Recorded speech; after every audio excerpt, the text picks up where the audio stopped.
Hey everyone, it's Wade from Inversataski and 1632 Atari Podcast. You know, sometimes I need a break from all things Atari. So when I'm not shortcutting podcast research, flubbing a podcast recording, or mangling a podcast production, or playing an Atari game, I take my mind off Atari and listen to the SNES podcast. Cut! He said cut! How was that? Good. You were not too far off in regards to bungling a podcast from start to finish.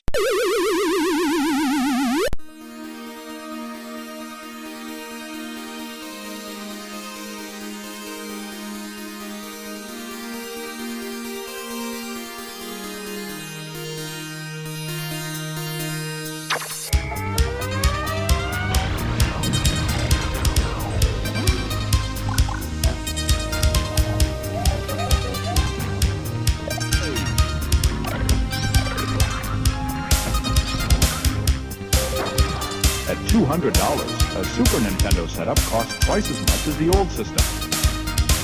For the money, the company promises better pictures, sound, and adventure.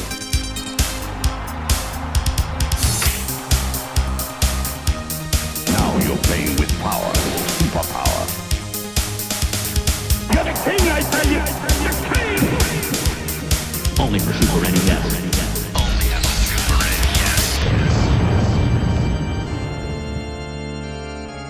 You're listening to the SNES broadcast with your hosts, Soul Blazer and George.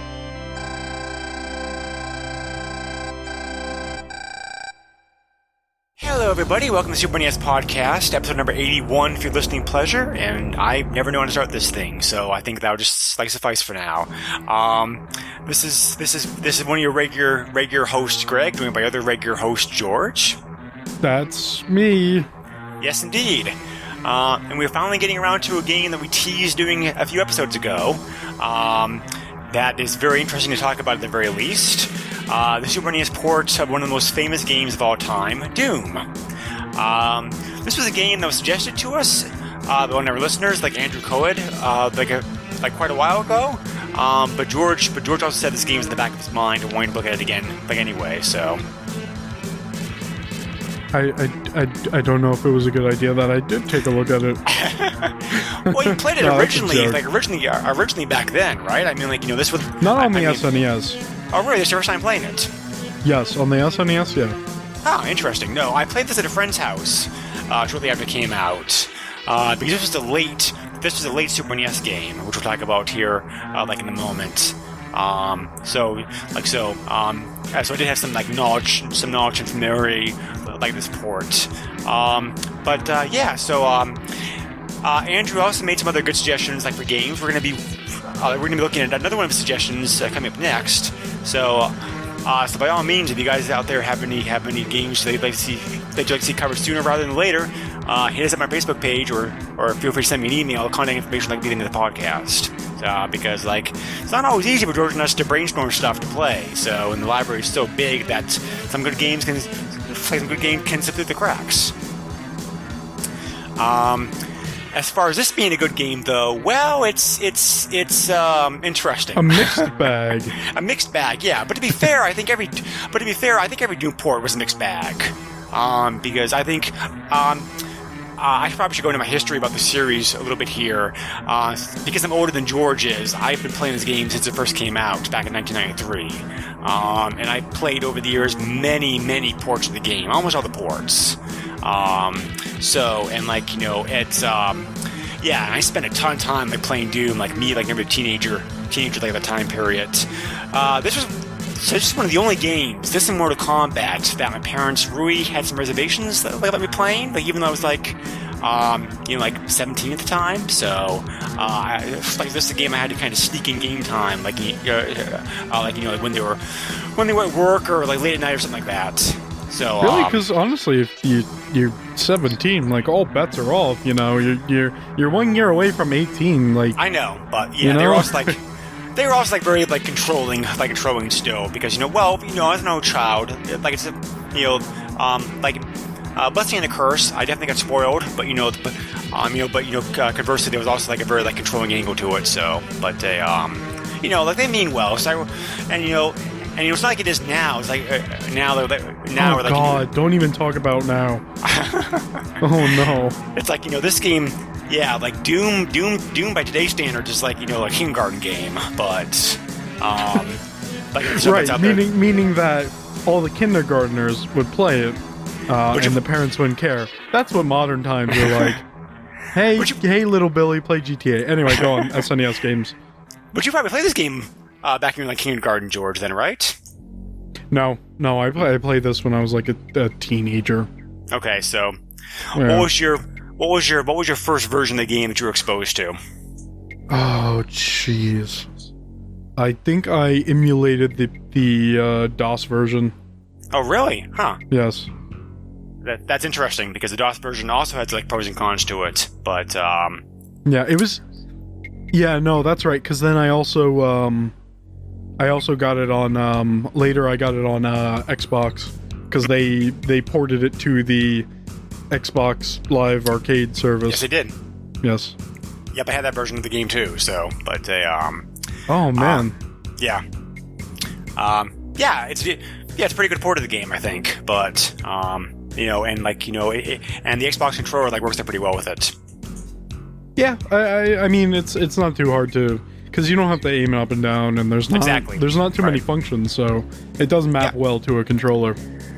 Yeah, by today's standards, Doom is a very simplistic game. So, but as far as controls and gameplay and that kind of stuff goes, but it's definitely been. The Doom franchise is still like alive and well, so this game still is popular today. This game was modded to high heaven, as you can imagine. There are like tons of mods for this game out there. Probably one of the most modded games in history, I want to say. And there's still people who are making mods and upgrades to this game today, because the game was the source code of the game was was released back in like 2009. So anybody's free to do what they want to with this game, to enhance the game and whatnot. There's some very good graphical updates and to the game done. If you sure then you want to check them out, or some some full on expansion missions tagged onto the game. So it's all it's all easily findable as long as you have like a version. As long as you have like a version of Doom on like Steam or or a PC or whatnot. You could very easily just like drag and drop in your mods and enhance the game and do with it like anything you want to. So I believe a year or so ago, John Romero actually released a few Doom mods he created. He did, yes. It was really interesting. I have not played them yet, but I don't know if it was for the first game or the second game. Yeah, I don't remember, because Doom 2 is also being still. Because Doom 2 is also like similarly also still being like very, very heavily modded, like and upgraded these days. So right, and there's no like major differences. There were like differences in guns and stuff like that, but you can play WADs made for the first Doom in Doom 2. So true. Yeah. Right. Which is kind of really funny cool. when you. Yeah. Because it's kind of strange when you mentioned it, because I think.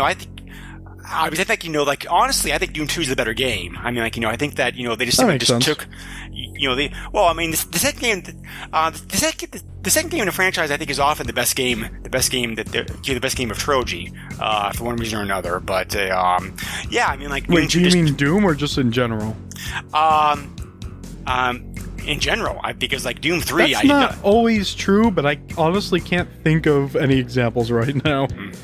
Yeah, because Doom 3 I did not like at all when the gameplay first came out. Oh, Doom 3 is obviously the worst, but they made some changes in the series. But the changes, like additions that they made to the game later on, it makes like a pretty playable game. So, I like Doom 3 as it is now. It was kind of like a whole change in how the game was, because they made it like dark, and they added like a flashlight mechanic, but you couldn't use the flashlight the same time as the gun, which didn't make sense. That was one of the things they changed to later on down the road, so thank God for somebody that. Somebody made a mod for that. And it was the duct tape mod. But you it use the flashlight official. at the same time. Yeah, but it eventually became official. when they re-released it, I think, right? Yes, they did. Yep. Yeah. Yeah. I never played Doom 3. It doesn't seem like my type of game. It's It worth looks like checking they out. made it more like a horror game. Well, it You has know? survival horror like elements to it also, which do work. Right. I have to admit. I mean, like, you know, there are some good jump scares in the game, but the version of the game now, the ones, because the game's not available for like current consoles, just like consoles and systems, just like Doom 1 and 2 is. The version of the game now is fine. I mean, obviously it's a different game than Doom 1 or 2, but the changes, additions that they made to the game, I think it's worth, I think it's fun. So I think it's worth playing. But like I said though, it's just a very, very different game. So you have to think about that. So, and Was that was released on the Xbox, right? yes, yeah. Yeah, I might have to go pick that up. I've been buying Right. a bunch of Xbox games as of late. Yep, exactly. So, also talking about the PC version of the game, it's strange to me still, and I've commented this like in other places. When I got the game by shareware, like through a friend, because Doom was one of the first major games to be released on the shareware model, and that was a huge reason for its success. Because I remember shareware. Because the shareware version of the game contained the first full mission pack, and then if you wanted mission pack 2 and 3, they can buy the game for $9. So, and it made money hand over fist because of that. Oh yeah. But anyway, yeah. Our computer at the time only had an ad-lib sound card, so.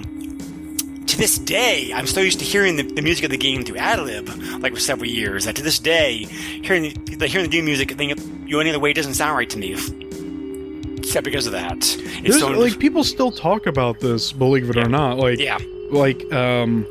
Oh geez, this is beyond me, but I'll try to remember. Because people talk about using the Roland sound card or whatever compared to the Roland 32 was a very good top-notch sound card of the time period. Yeah.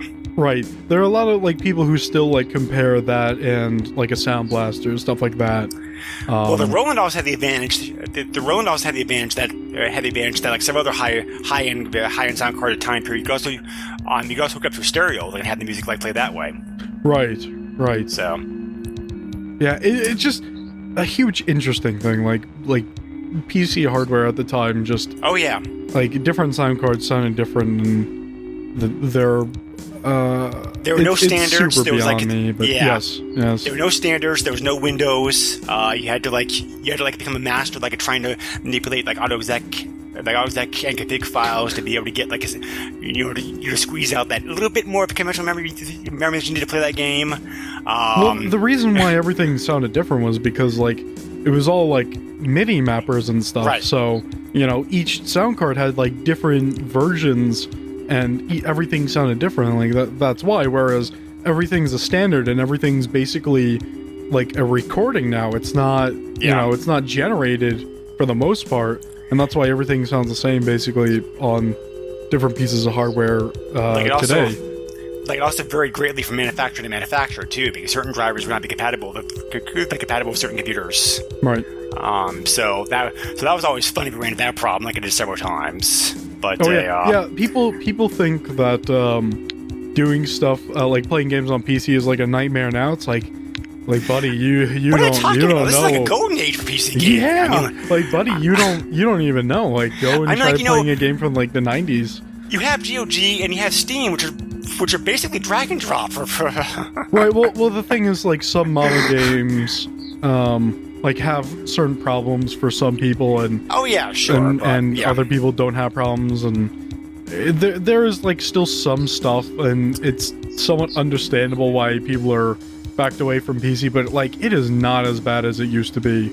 I honestly find most of the stuff that I come across pretty simple compared to what was back then. Oh yeah, definitely. Oh yeah. Most problems these days are mostly just caused by. And also, you could look up stuff on the internet now compared to back then. Right. You couldn't look it up. You had to know your stuff and try different things. Well, I also. Well, there was help available because, like, the game companies did have actual man-free call centers. But were they 24/7? No, but that's the problem when you're like doing something at 3 a.m. and you can't get it going. You can't just call up a number. Like people are sleeping. That phone line's not active at that time.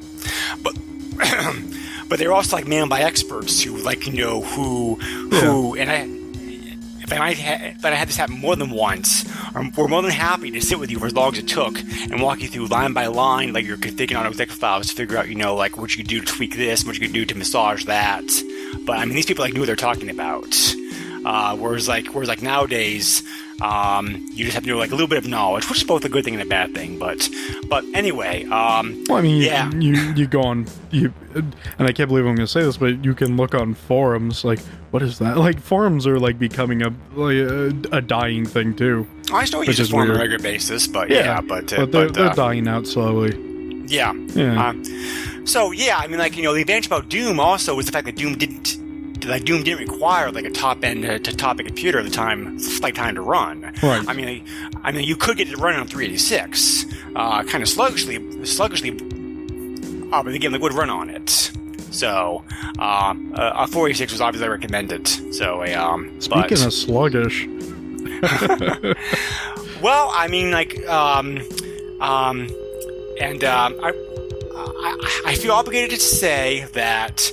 I kind of feel silly even saying this, but we probably should just mention like real quick what kind of a game that Doom is, because there may be the one person out there who it's an action platformer. Yeah, but first-person shooter, one of the first first-person shooters out there. I've always considered this to be kind of inspired by an enhanced version of Wolfenstein, which came out like a couple years earlier.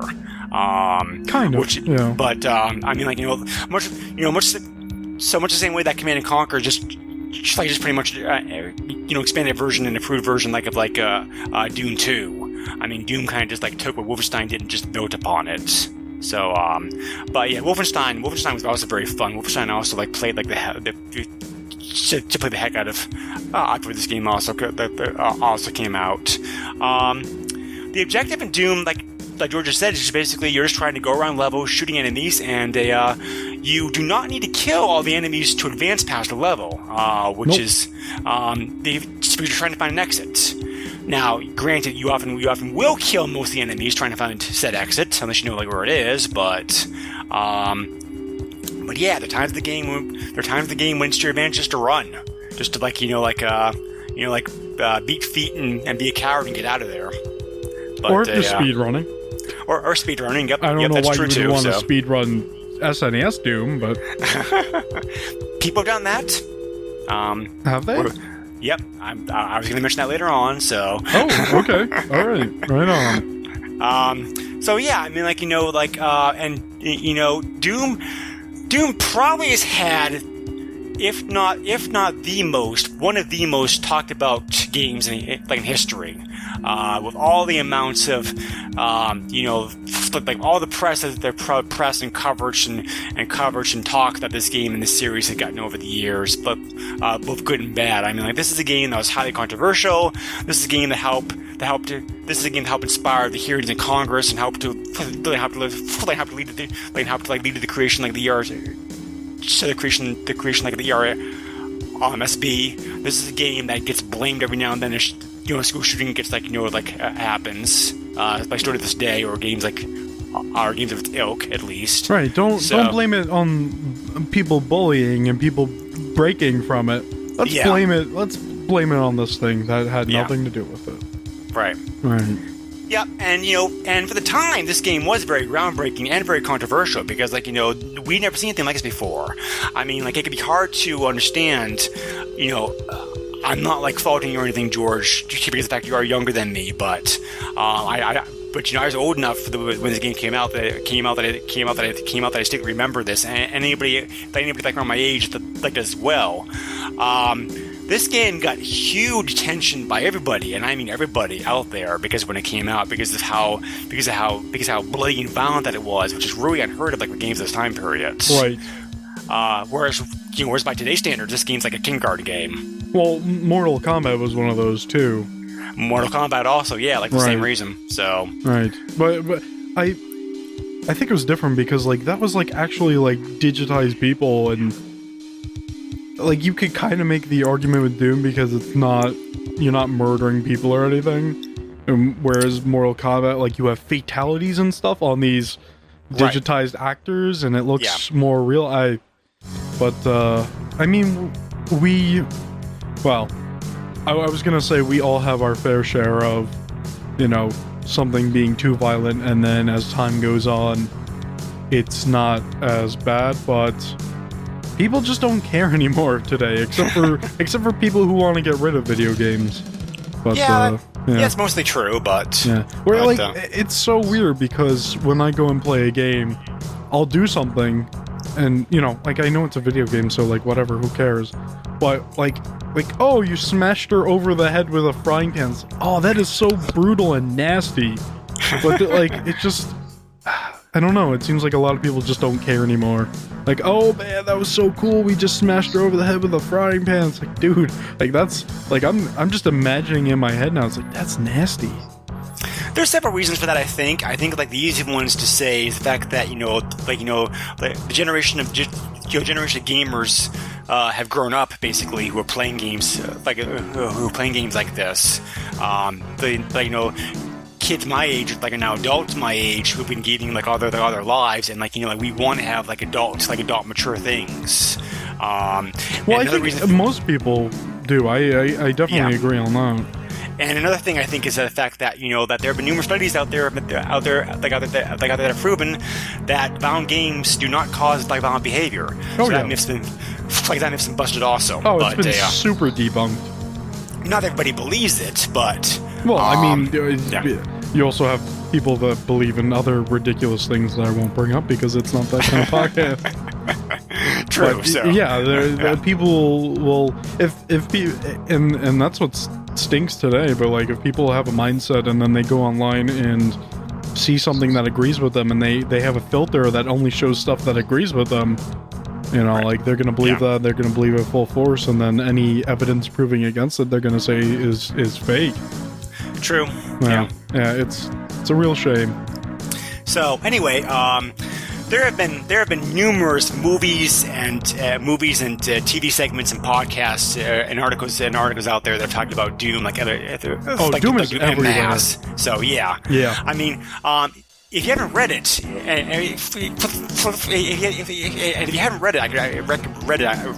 you're at least a casual fan of Doom, I can highly recommend the Masters of Doom book also, which is very, very good. Bookshelf.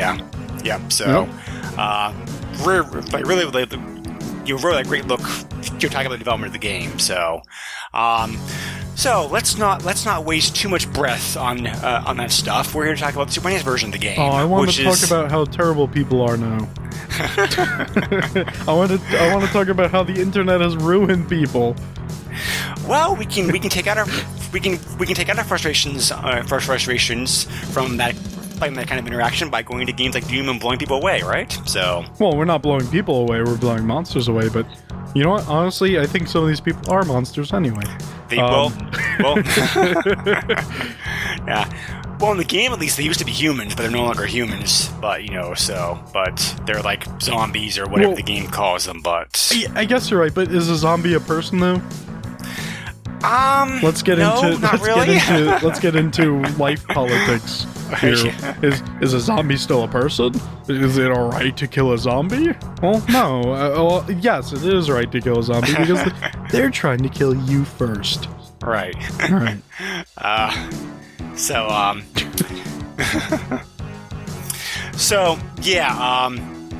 Doom came out, as I said, on the PC in late '93, December 1993, and it didn't take very long for the game to get ported en masse to almost every system and console that was out there that was released under the sun at that time because everybody wanted it.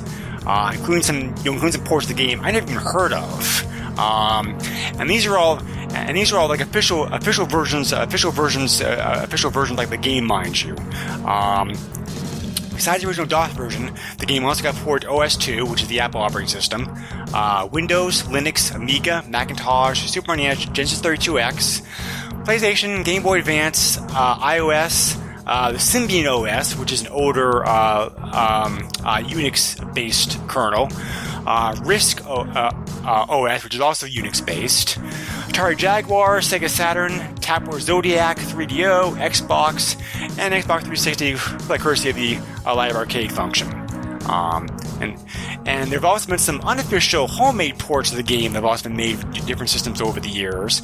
For example, somebody came out in 2013 with a fully playable version of Doom on the Commodore VIC-20, if you can believe that. Somebody made a version on the TI calculators. That I can believe too, because some of those TI calculators, TI calculators are more powerful than the VIC-20 at least, but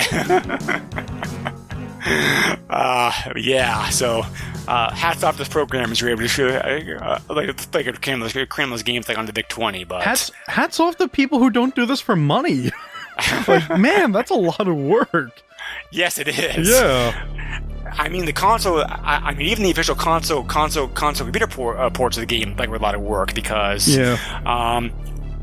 And curiously enough, it didn't give. Unlike many ports of games, it didn't simply license all the rights to one company. They kind of they spread it around. The Game Boy Advance and Xbox Live version of the game was published by Activision, and later on Bethesda. The Atari Jaguar version was done by Atari. The 32X version was done by Sega.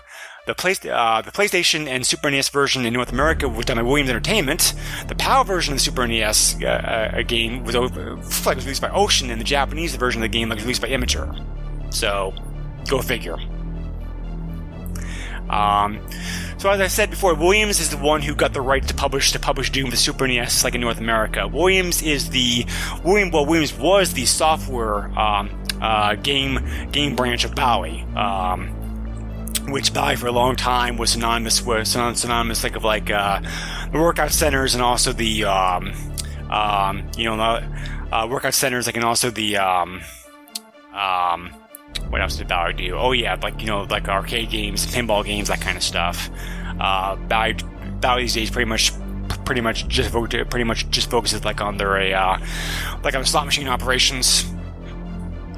But the game was actually developed by the Super NES version of the game was actually developed by Scottish Software. We talked about them before in the past, George.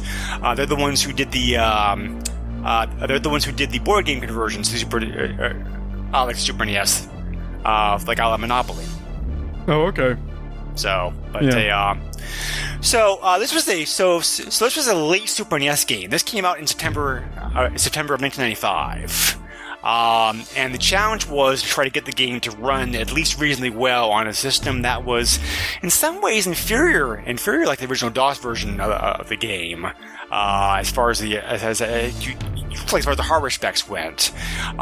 So Randy Linden, the head programmer for the project for Scottish Software, created a whole new game engine called the Reality Engine to be able to handle this port of the game.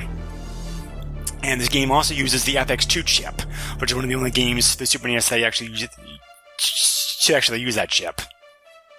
I didn't know that. Wow. Yeah, and this is also one of the only Super NES games to be colored. I think it's one of only two. I think because this game in the US is red. It's definitely recognizable because, fittingly enough, the cart's like a. The cart's like a bright red color. There was a Spider-Man game that was also also red in color, of the system, and I think that's it for card games on Super NES. I swear there was another one. There may have been, but it wasn't red. It was black.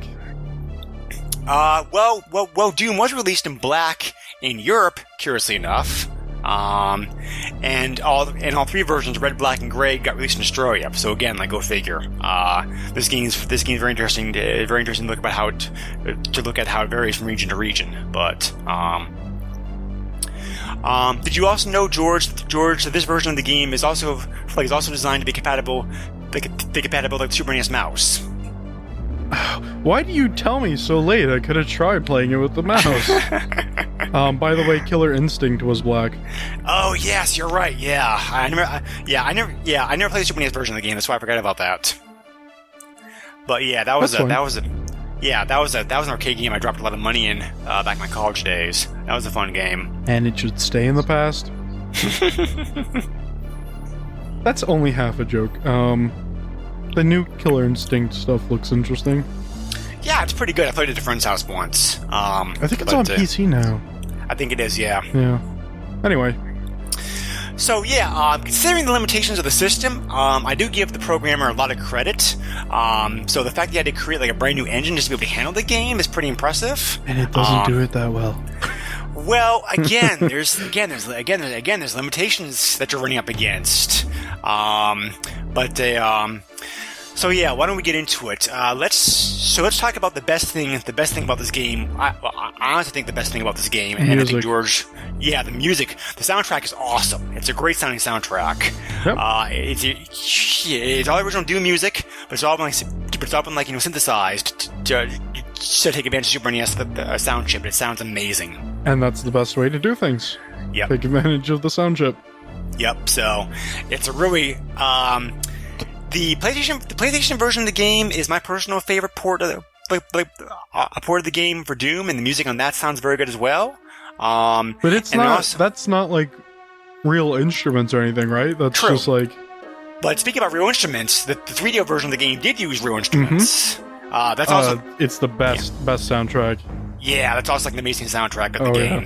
Yeah. So it's interesting. Like fire up the versions of Doom like someday on YouTube and just check out how different the music sounds. Just like all those different versions. It's really different. Listen to how it sounds on each like sound card it's supported on sound PC. Cards, yeah, right. Like that is so great because like each sound card has like a distinct sound and it sounds pretty good on like each sound card.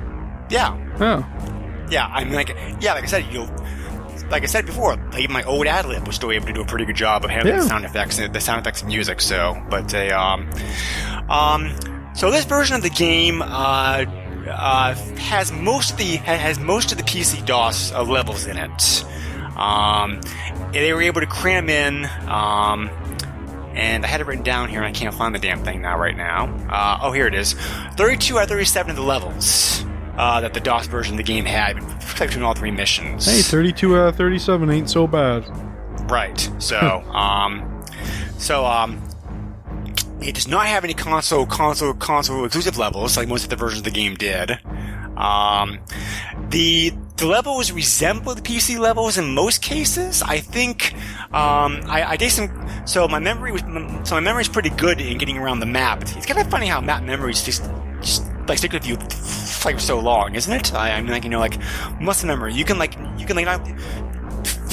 play a game for like 10 years, or not watch a movie in a time period. And you're like, oh yeah, this happens this, and this happens there, and this happens that time, and whatnot. So it's kind of interesting. Oh yeah. So yeah, the level maps are pretty close to the PC version maps. I think they're a little bit different, but they're not that bad. They certainly Is there the level with the swastika in it? I don't think so. I didn't get that far in the game, but I really want to say that Nintendo probably did not want that in there. But did they know? I mean, that's the thing. Like, I don't even think I think they might have did it for like a nod to Wolfenstein. I completely forget. Right. Yeah. Well, they didn't have to worry about blood because the drawback of the engine that was used was that the engine didn't support blood. I noticed that. Yeah. And they weren't sweating either, so nope. Definitely wasn't censored. Yep. There's no smoke. There's no bullet sparks. But are there mirrors? There might not be smoke, but are there mirrors? I think the mirrors are still in the game. Yes. Okay. So yeah, it's curious. It's curious if Nintendo would have asked. It's curious if Nintendo would have asked if the game to be censored, like if the engine was possible blood. I don't know, because Mortal Kombat didn't come out that long earlier. So Nintendo may have wanted to tweak the game a little bit, but the engine couldn't support it, so it was a moot point anyway. Right, because Mortal Kombat 2 wasn't censored. Right, exactly. Right, the first one was. Yes, and Yes. Nintendo got their ass handed to them on sales because of that. Oh yeah. Even though I think the Super NES version of the game does look better, like control better, I think. Are we still talking about Mortal Kombat? Yeah, Mortal Kombat. Oh, okay, sorry. good. Okay. Yeah. No, yeah. George and I were debating this like off mic earlier. The Genesis probably could have supported the game in some manner, but they decided 32X. But 32X was already out by this point. So it's like they just figured, yeah, we'll just take advantage of the extra hardware and just shove in 32X instead. Which is weird because like that thing wasn't super popular. No, but the 32X version of the game is pretty good, I think. Actually, like it looks like it's a good port of the game. Yeah. It's just that the music's terrible. But yeah, so like some other differences. Differences that this version has. This was the only home console port of the game from the 90s to have all three of the original secret levels, like a boss level. So that was cool. Again, because of the limitations of the engine and the software and the hardware it's being played on, the heads-up display just doesn't fill up the whole screen. This change like is much more critical, I think. Enemies only animated like from the front, which means they always face the player, which has some severe impacts upon gameplay. One of which I'm going to talk about later, but the other one is that monster fighting, which is so handy and useful in the DOS version of the game, is not possible in this version of the game. Right.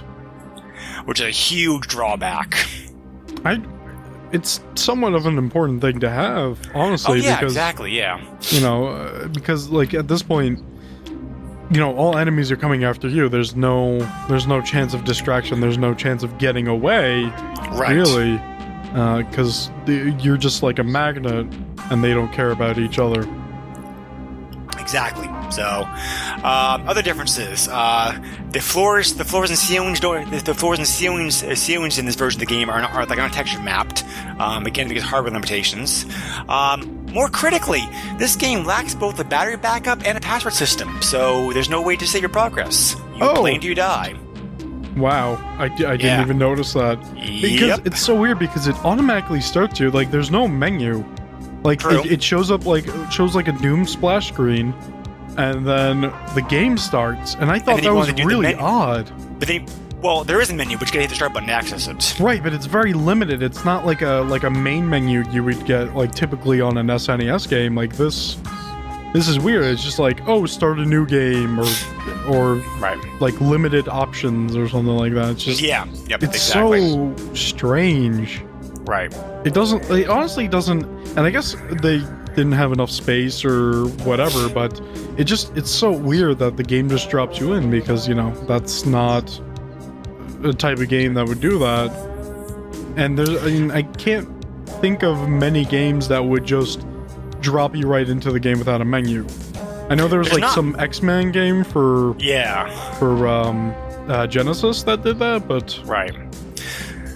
No, for like more modern 16-bit games, that was very, very rare. I think probably that was done maybe because of hardware limitations. Maybe it was an oversight. Maybe they meant to go back and put the menu in and just never got around to it. That would be a huge oversight, Greg. I understand, like, because it just doesn't do. I could get this totally wrong, but doesn't Doom play like a demo in the background? Or am I thinking of something else? You're thinking something else, okay. Yeah. But no. But yeah, there is no demo in this game. It just goes title screen for like 5 seconds and like boom, game start. So, and you want to access the menu, you have to push the start button. From that menu, you can change which of the 3 missions that you want to play on, and you can also change which of the 5 difficulty levels that you want to be able to play on. Curiously enough, in North American and PAL versions of the game, you can only play episode 2 in the 3 through 5 difficulty settings, and you can only play like level 3 like in the 4 and 5 settings. So that's kind of curious. It's one of those games where you're playing on easy, you only get to play this and this level. Pretty much, And, yeah. So I always hated that. It just doesn't make sense. Just if somebody's gonna play on easy, let them play throughout the whole game on easy. the Japanese version of the game doesn't do that. By the way, that allows you to play like any That makes sense. playing individual level that you want to. Other differences. This game does support multiplayer, but you have to have the X-Band modem for it, which is a very kind of obscure, hard to find Super NES modem that was released by a third party. And good luck getting that to work now. Oh yeah, exactly. I'm sure there's some crazy way to do so, but it's honestly not worth it. You could just go and play it on a PC now and just play multiplayer. Right. Yeah. Yeah. So if you were one of the lucky ones with an X-Band modem, Lucky, yes. Can you get a friend who was close by and could call them like on a landline? The game did support 2-player deathmatch. So No co-op? no co-op, deathmatch only. Oh, that's a shame. Well, again, I think like limitations on the card. So Yeah, I guess that makes sense. speaking about limitations, there's no Spectre enemies like in this game version of the game. Oh. There's just regular demon monsters instead. What? That stinks. Yeah. So Wow. it doesn't have all the bosses though. So the bosses though, so it's got that like going for it. I hope so. Yeah. So that's it for the major differences. You mentioned before, George, like about not knowing this game required the FX2 chip. The auto map's the thing that mostly takes advantage of that. Okay. The auto map uses the FX2 chip very heavily because the FX2 chip allows for rotating, scaling, and zooming in and zooming out, which the auto map does. So.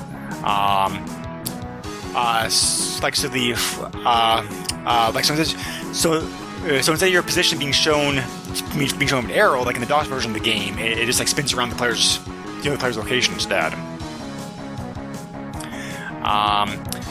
Last changes: the shotgun does not fire like seven individual shots like it does in the PC version.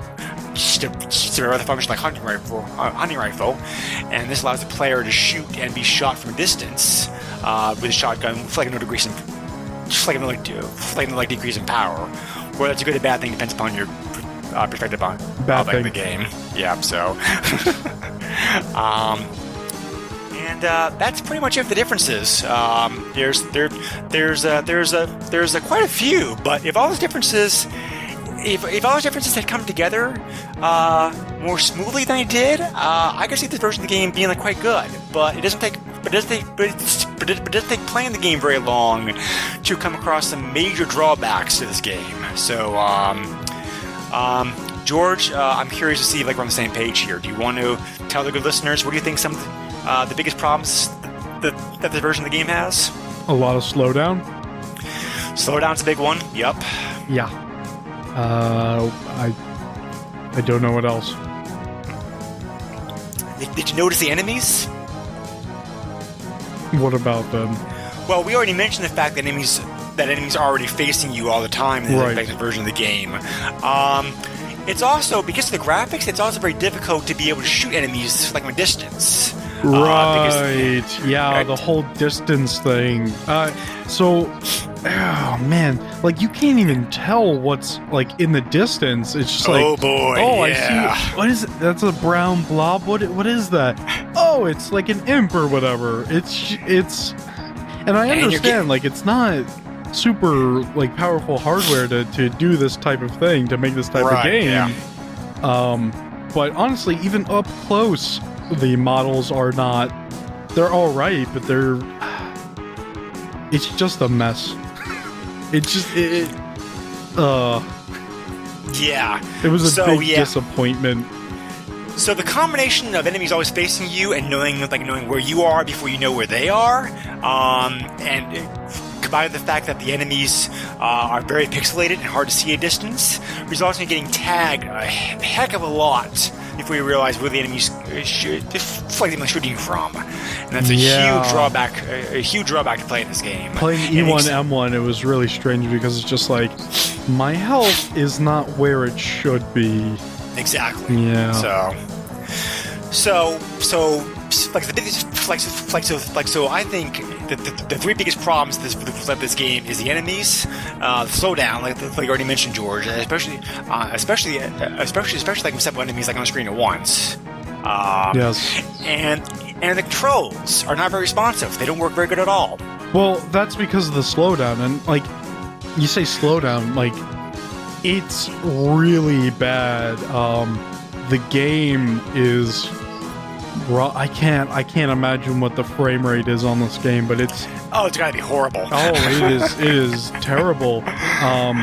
You can't tell if the controls are tight or not because it is running so slow.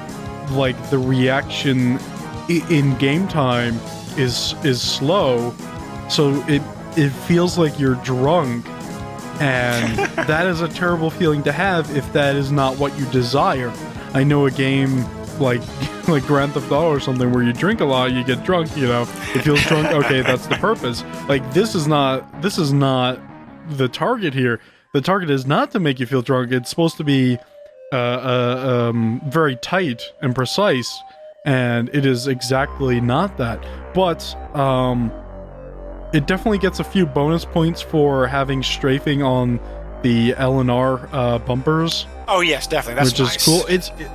But it's strange to play it because you want to use the D-pad as movement and use the at least this is how I felt. I kind of felt like using the bumpers for turning and the D-pad for movement. So that's what kind of bothered me, was it was like tank controls. You know? Yeah, true. But they so the graphics in this game I think are a mixed bag. We already talked about the enemies, like how they look like, pixelated, like far off, and honestly, they don't look very good close up either, for that matter. Yeah. But the objects in the rooms look pretty good at a distance. That's the one promising thing, huh, Greg? The items look good far away. Well, I mean, like the graphics in the version of the game, I think, are probably on par, if not like on par with the DOS version of the game at least. So no, I mean, like no. I will argue against that. Well, I think they do. I mean, like considering the fact they had to make a custom engine to even get this game to work on Super NES in the first place. This game I found this game to be pretty low detail. The walls, the everything. Which is a shame. Like, I wish... I really wanted this to be super great. So, yeah. I mean, sure, they're just like... The walls are just like textures and stuff, and there's not much on them, but like... Right. The SNES version makes it look worse. It's just... I really wish this game was like... It doesn't have to be like to the standards of PC. Honestly, if the game just ran better, I would have been fine with that. I would have taken the graphical problems and this and that, but, because that's the major component of this game, is how the game plays and how it feels. Right. Yeah. And that was just, it's brutal. I'll be honest, like, playing this game is actually pretty brutal because of how drunk it feels. And we're not we're not talking about the difficulty setting either, so... Right. Like, it's not... Just, like, moving from point A to point B is a difficult task in this game. I had trouble walking around. I didn't really have any problems with walking around, but even when nothing was on the screen, I still felt the controls were kind of sluggish. Well, even turning around... I'm sorry to cut you off, but, like, even turning around felt really... I don't want to say I felt sick playing this, but it just, like... It was, like, really screwing with my brain, honestly. Oh, yeah. And I mean, I guess it doesn't help that I was coming off of, playing, like, more modern games that are running at, like, a much higher frame rate. Sure. That probably doesn't help. Right. But just in general, it's rough. Yeah. I will say, however, that this game makes good use of color. I thought, at least. Yeah, it's got color. Yeah. Color is the thing here. The sound effects also sound like DOS perfect. I mean, like, you know, they sound... They're accurate, yes. Yeah, so, you know, the weapons...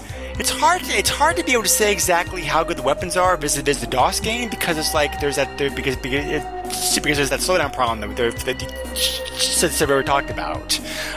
We already mentioned the fact that shotgun was changed quite a bit in this game, but the other weapons like feel okay. I mean, like, you know, they seem to fire and respond and act like they're supposed to.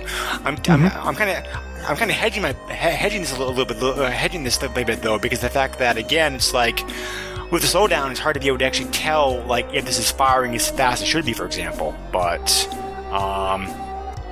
it was kind of hard to get a sense as to whether or not. I mean, the weapons felt okay, but I'm not really quite sure if they were really like DOS perfect.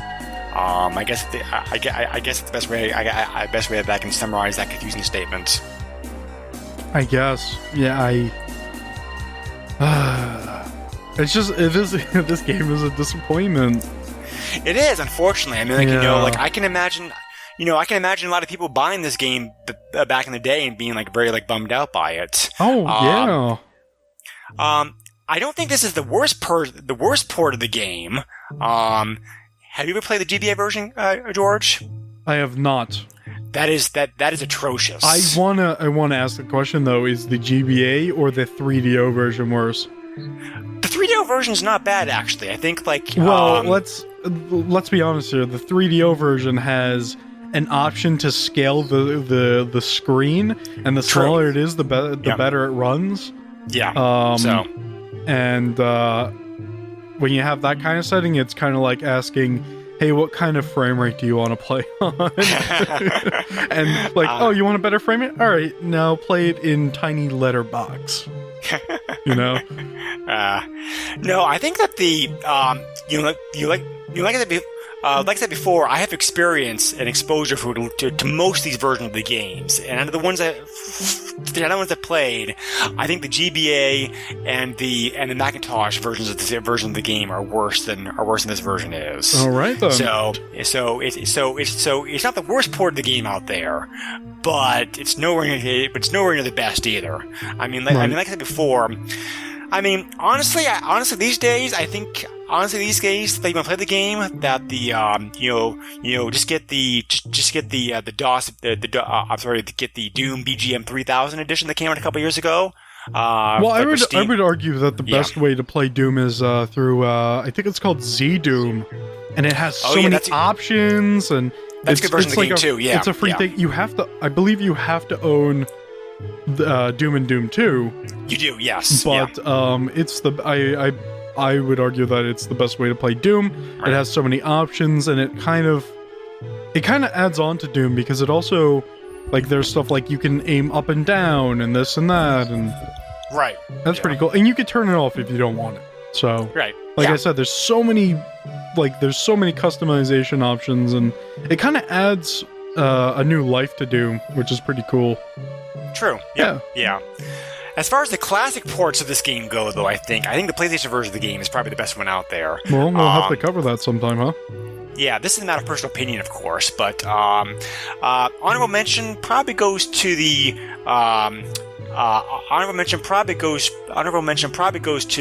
the Jaguar version, the version of the game. That's also like a very good port. Yes, but there is no music.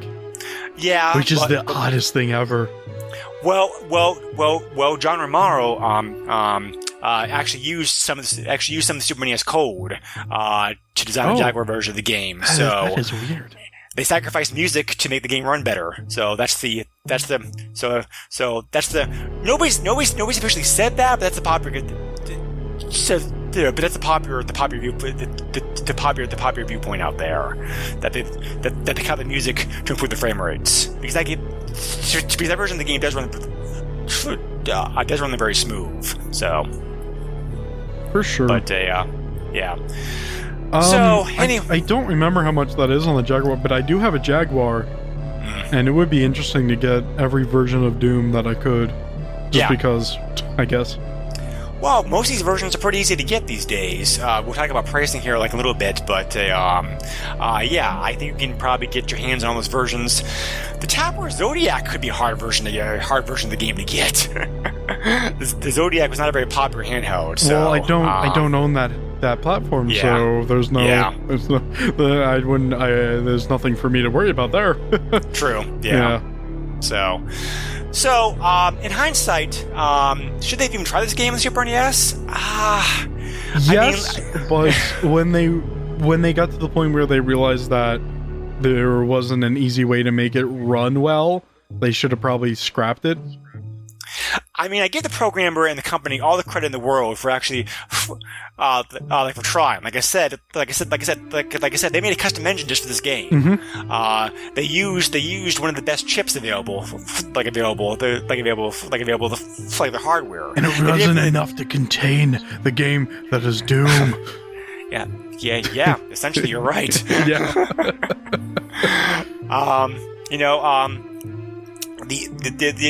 The only way I can suggest this game is if you're just like curious to see how it plays.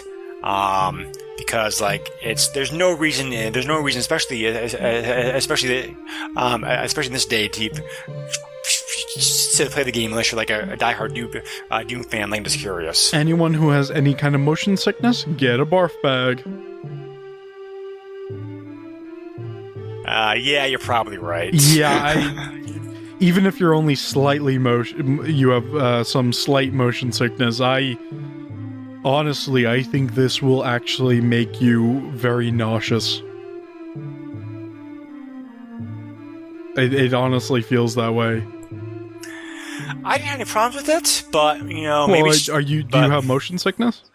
Not usually, only with a couple things. Yeah, I don't get any, but I was pretty messed up by playing this game. I was like, whoa, this feels terrible in my brain.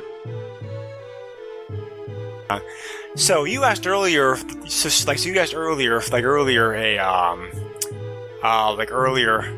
George, like about the speed run, like for this game.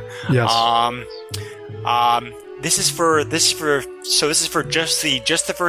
first mission, episode 1. Okay. 31 minutes and 54 seconds. Wait, for the first mission? Yes. Do you mean the first episode? Episode, yeah, sorry. Okay, because the first mission only takes like 5 minutes or something like that. I was like, wait a second, the game isn't that slow, Greg. Traditionally, I've always thought of them as being missions, as missions and levels. That's kind of how I break it down like in my head, but I think officially like ID calls them like episodes. So, just that. But the terminology though stuck in my head for so long, it's going to be just going to be impossible to be able to change that at this point. Yeah. But anyway, 30 minutes is pretty good. Especially considering limitations like this port. Right. So everything we said about this game, positive, negative, was said by the magazines at the time. It did not score very well. EGM gave it 5.3 points out of 10. They're sticklers, but like this review is reasonable. Yeah. Next Generation gave it 2 out of 5 stars. Oof. And GamePro just gave it like 1 out of 5 stars. Wow. So yeah, right. this got trashed like pretty heavily. Yeah. Well, I think, like I said, the biggest thing is like the slowdown in it. Yeah, I don't know if it could have been helped. I really don't, because I don't know either. I don't have enough knowledge to understand this kind of stuff. But like, hey, it's honestly, it should have been common sense. Like, this game doesn't feel well. Let's try to improve it, or let's scrap it. It should have been one of those two things, not let's release it anyway. Well, the game sold well because it was Doom after all. So I mean, like Williams did make money off of it, but it's so pretty much mostly because of the name. I mean, like, most people already had a lot of people probably had computers at the time that were good enough to be able to run this. I mean, the main version of the console ports was the was either be able to do like easier like LAN multiplayer for like LAN parties or whatnot, or if you one of the few like poor sods who didn't have a computer that was good enough to be able to to be able to play Doom on. So Yeah. Admirable effort. I give the programmer and the company all the credit in the world for like trying it. I mean, you're right. They made a new engine to have this run on the SNES. Like, that's a lot of work, you know. Respect to the people who worked on it, but still, like, I wish you didn't release it in this type of form. Yeah, I'm forced to agree. So I mean, like I said, not the worst version of the game out there, but not one of the best, not by a long shot. So, but there is one hidden feature in this game that you can access the credits like the title screen if you want to. But that's pretty much. And then you can lie to your friends and say, "Hey, I beat the game." well, credits. I mean, like, credits are the name of this. The names of people that worked on it and that kind of stuff. I think that was my closing. I think that was my closing thoughts about the game. George, how about you? Like, anything else you want to say about it? It's basically just if I was gonna give any closing thoughts, it's basically a summary of what I already said before, and the things that I keep repeating, such as the slowdown is the worst part. But the music's a pretty good adaptation to the SNES hardware, so that's pretty definitely. cool. Yeah. But it's just really rough all around, except for the music part. But I definitely recommend checking out the music like on YouTube, because the soundtrack, soundtrack like this version of the game is great. If you're crazy and you still want this game, let's see if it's worth it. Prices are all over the map. They fluctuate quite wildly on this game for some reason. I don't know why. And it's going to go up after this podcast comes out. Yeah, I wish. The perk effect does not apply here, unfortunately. But I think the reason this game is so expensive is because A, Super NES games are in a bubble right now, and B, it's Doom. I mean, people even Doom, like we said before, Doom is still a very, very popular, viable franchise like today. I mean, the remake a couple years ago sold very well. I've not played it yet myself, but George here loves it, so. I do tend to get it at like some point. It is pretty good. Yeah. Cart only of the game. Again, like I said, prices vary wildly, and these all include shipping. By the way, games easily available on eBay prove how well the game sold. 72 copies currently on there. 74 copies like recently sold. So these are North American versions of the game. Like, prices include shipping, so like easy to get.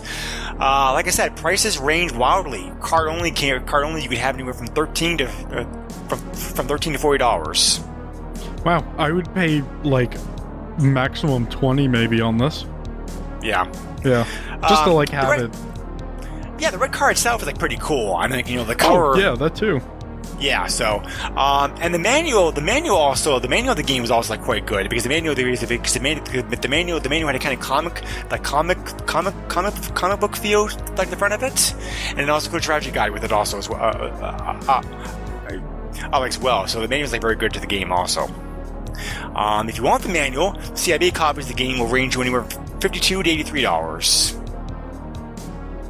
Wow. And there was even a factory sealed copy of the game that sold recently for $105. That's money.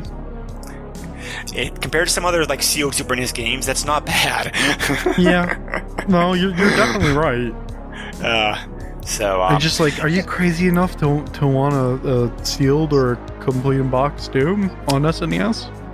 Well, like I said, the manual is pretty good because it's pretty good because the strategy guide, they included with it.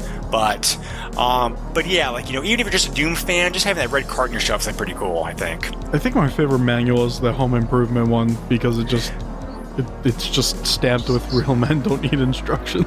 It's so stupid but so great. That fits with the show perfectly. Oh yeah. I mean, this game is certainly more expensive. Certainly more expensive than a bad game usually is. I think, like I said, the Doom name carries a lot of weight. That, and also the fact it has kind of that in fact always has like very cool looking like red color to it. So yeah, it's a nice shade anyway, of red to that cart. Yep. Will go. That will look very. Yeah. This will look very neat in your collection next to Spider-Man cartridge. And it'll definitely stick out to the rest of the games. Yep. Yeah, definitely. So you can avoid it. Right.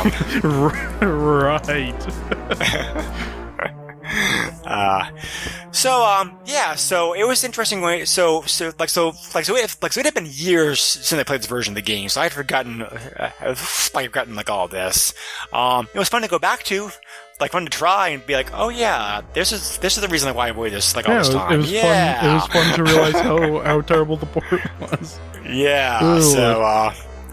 Yeah, not good. We will have to cover the PlayStation version of this game pretty soon to wash this taste out of our mouth, though. I think, George, because sure, the PlayStation version of the game I remember having quite a bit of fun with. That's a pretty good version of the game. Is there any multiplayer in that version? Yes, there is. Oh, okay. I think it's local only, but there's there's multiplayer. We'll see if we can set something up for that. Yeah. So. Like I said before, I think that version of the game is probably the best home version of the game, but it's more powerful hardware, so that goes a long way. But I'm not counting the recent Xbox 360 version of the game though, because it's pretty much emulating the DOS version. So. Yeah, I guess. I don't know too much about the background for that, but I know it's super easy to play multiplayer on it. It is, yes. That's another great thing about it. Yeah, the co-op's pretty good on there. So anyway, thank you again, Andrew, for suggesting the game. Thank you. We based upon what you said, when you recommend the game, he's like, a bad game I want it to be good, like it's a Doom port. So, okay, yeah. I have a feeling he probably shares our opinions about this game. Yeah. I wonder if he was burned by it. Probably was, yeah. Ooh, that's the worst thing. I know a bunch of people like you were, because like I said, in those, 20 years ago, there was no internet. You just had the magazines and word of mouth to be able to help you decide if a game was it's worthwhile buying or not. And yeah, Doom was such a runaway hit for reasons we've already talked about that I can imagine. Like I said, this version of the game sold very well. Yeah. But unfortunately. Yeah, it's a shame. Yeah, I mean, like I said, this definitely fits the category of should they have even tried it? Probably not. Well, But no. I mean, like I said, if it's possible and it runs well, do it. But if it doesn't, then no. Because that's the most of it. That's the big part there. It's not like in a turn-based RPG where it doesn't really matter as much. Yeah. Right. So, anyway, yeah. Yeah. I'm upset about this poor version of the game. It's been kicked to kicked around enough, but I will say this, however, in closing, I was reminded, even though I think Doom 2 is better, even though Doom 2 is usually the version of the game I play I play these days like I have a Doom fix. It was fun playing this game again. This game still holds up very well today, I think. Not this version of the game per se, but just Doom in general. Yeah, it's always interesting to see a port of a game. And how it pans out, but it's a shame to see one that doesn't come out so well. Right. Yeah. I wonder if it's possible to overclock this game like an emulation. It probably is. That'd be interesting to try one day. I don't think there's an overclock feature in emulators. Not yet, at least. Anyway. I don't know. I will have to take a look at that and see. Right. But I don't think so. Yep. So. Anyway, where's that guy that overclocked the Genesis? We need him. Oh yeah, I forgot about that. Yeah. So with switches, he just did it with switches. It was just oh man. There are some smart. there are some really hardware geniuses out there. I'm sure somebody could probably like overclock the Super NES, like put their mind to it. Speaking of hardware geniuses, somebody just made a portable PS2. Yeah, I saw you post on Facebook about that. That's pretty cool. Yeah. And probably extremely expensive to make. Oh, yeah. Yeah. Would not be surprised in the least. Oh, no. Oh, no. So anyway, we are going to be so we decided that to be fair to Andrew, it's probably looking right to him that we cover a good game he suggested next episode as opposed to like a bad game. At least I remember this game like being good because I have played this game a little bit in the past. We're going to be looking at like a port of a Capcom like arcade game, King of Dragons, which is kind of similar to Magic Sword in some ways, and it reminds me a lot like of Super NES version like Golden Axe. So, Capcom arcade games I dropped a lot of quarters in back when they were out, and that's the version of the game I had the most experience with. So I'm curious to see how the Super NES version of the game plays. It looks pretty. It looks very good, so it should be fun. I wish you could see how much money in quarters you actually put into that, and then you'd say, "Oh, geez, why did I do that?" So if you own the machine and you want to. If you want to, feed in quarters, you could do it that way. But, check the coin box after you're done. Like, okay, I've spent this much on it, but I don't know why anybody would do that. I don't know where you got that thought from because I don't think any reasonable human being does that. There are a few I know of, yeah. Really? That's very odd. But they use tokens instead of quarters, so. Right, but yeah, okay. They just want the real life experience of actually sliding a coin in the coin slot and hearing it go clink and having having the credit show up. All right. I mean if that's how you want to roll, then that's fine. It's your machine. Do what you want to. There's nothing wrong with that. It's just I don't know. But some retro arcades, even though the one price admission models popular these days, there are some arcades, including one around here that closed recently, that's operated by tokens. So there are still some retro. Yeah, so there are still some retro arcades that don't operate that way. So it's not just people who have machines in their houses. Anyway, it's we have topic here. Yeah, well, I think a good amount of this episode was way off topic.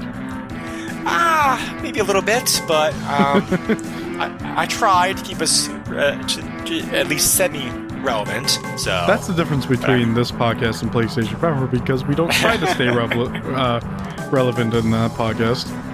True. I almost said revenant. Yeah. I don't know why. We don't try to stay revenant. You doom influence in your brain, I think. Oh, but, I guess you're right. That does make sense. Yes, as George just mentioned, we also do another podcast together, PlayStation Power. That's not family friendly. But we this podcast, however, you can find about Throwback Network and Retro Junkies. We are a proud member of both networks and very much appreciate their support. PlayStation Power, we've covered some very fun games recently, and we've got another fun coming up next time. So yeah, it's a very fun game. So well, at least in my opinion, that's a very controversial game, just like Doom is. Is it? So there are a lot of people I know that hate the game, despise it. Oh yeah, but those are terrible people. That's partly a joke. But they're in the wrong mindset for not liking the game. I would just agree to disagree, their opinion on the game, and leave it at that. Sure, as long as they don't get violent about it. No. Which getting violent about a game is stupid anyway in the first place. But unfortunately, though, there have been people shot and killed over games in the past. So I probably shouldn't say that. Let's not talk about that. Yeah, but again, semi-Doom related. But everything's just going back to Doom. So sure. Talking about, never mind. Just finish the podcast. Finish it, Greg.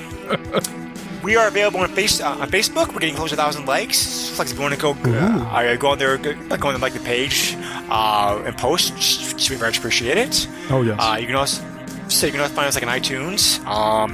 And this is also available on Libsyn. I highly recommend Libsyn, like for your hosting needs. They've been great.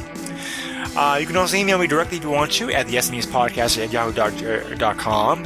And George, what other podcasts do you like you do? I do Master System Masterpieces, where we talk about Master System games. Obviously. And that's fun. Yes, obviously. You're right, Greg. It's pretty obvious, I guess. And I do the Box Fort, where we just talk about stuff that no one should listen to. It is a podcast that should be locked behind, locked in a cage and never let out. It seems like more often than not, the episodes these days are determined mostly upon what Joe's upset upon, like the particular day. I guess. I never thought of it that way. His influence seems to be like pretty strong in recent episodes. Let me just like put it that way. Oh, you have been listening. That is great. Yes, I have been listening. Hey, awesome. I try to. I'm behind the podcast big time like right now, but I've listened to all the episodes except the episodes except for the most recent one. Maybe I don't know if I've gotten to that. That one was yet. our live episode. Oh yes, no, I've not gotten to that one yet. Okay, yeah. So that's what's in my podcast catcher program thingy, whatever. Goodbye. let's just cut it short here. Goodbye. All right, take care, all. Thanks again. Nintendo controls 80% of the video market. But no matter how you play the game, or which game you play, things definitely have come a long way since Pac-Man. Now you're playing with power. Steampunk power.